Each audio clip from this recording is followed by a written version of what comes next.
If the sum of 3 numbers in AP is 24 and their product is 440। Answer में लिखिएगा late 3 terms of AP। क्या हो जाएगा? तो 3 टर्म्स ऑफ AP हो जाएगा A माइनस डी, A और A plus D. According to question sum जो है वो कितना दे रहा है? सम दे रहा है 24, तो सम का वैल्यू 24।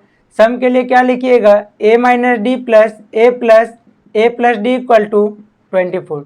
डी से D cancel, 3A equal to 24, A equal to 24/3, A equal to 8। Also given, देखिए क्या दे रहा है, अल्सो गिवेन प्रोडक्ट जो है वो कितना दे रहा है? तो प्रोडक्ट दे रहा है 440, तो प्रोडक्ट दे रहा है 440। तो लिखिए A minus D into A plus D equal to 440।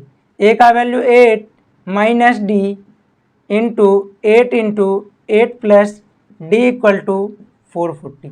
अब देखिए हम लोग इसमें क्या यूज करेंगे, ये और ये प्रोडक्ट में रह जाएगा किस तरीके से? तो 8 minus D into 8 plus D equal to 440/8। A minus B into A plus B हो जाएगा A² माइनस B² मतलब D²। 8 के टेबल में 55 तो हो जाएगा 55। 8 का square 64 minus D² equal to 55। 64 minus 55 equal to D² equal to 9। D² equal to plus minus, या फिर डायरेक्ट अगर D का वैल्यू लिखिएगा तो प्लस माइनस 3, क्योंकि D² मतलब अगर प्लस में 3 रहे उसका भी स्क्वायर 9 और माइनस में 3 रहे उसका भी स्क्वायर 9। तो क्या हुआ? A और D दोनों ही वैल्यू जो वो मिल गया। If A equal to 3 and D equal to plus में 3, तो 3 टर्म्स क्या हो जाएगा? तो लिखिए A माइनस डी, A और A प्लस डी। A का वैल्यू 8 माइनस 3, 8 और 8 प्लस 3, 8 में से 3 5, 8 और 11, यही हम लोग का पहला आंसर हो जाएगा।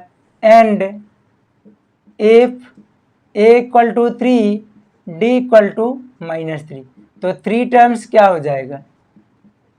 देखिए A का वैल्यू 8 और D का वैल्यू -3। A का वैल्यू कितना दे रहा था? 8, तो 3 terms A minus D, A और A प्लस डी।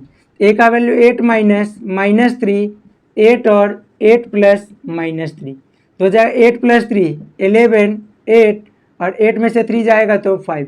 ये भी हम लोग का आंसर हो सकता है, मतलब 11 8 5 और 5 8 11, ये दोनों ही जो वो इस क्वेश्चन का आंसर जो वो हो जाए। इसको सभी लोग लिखने का काम कर लीजिए।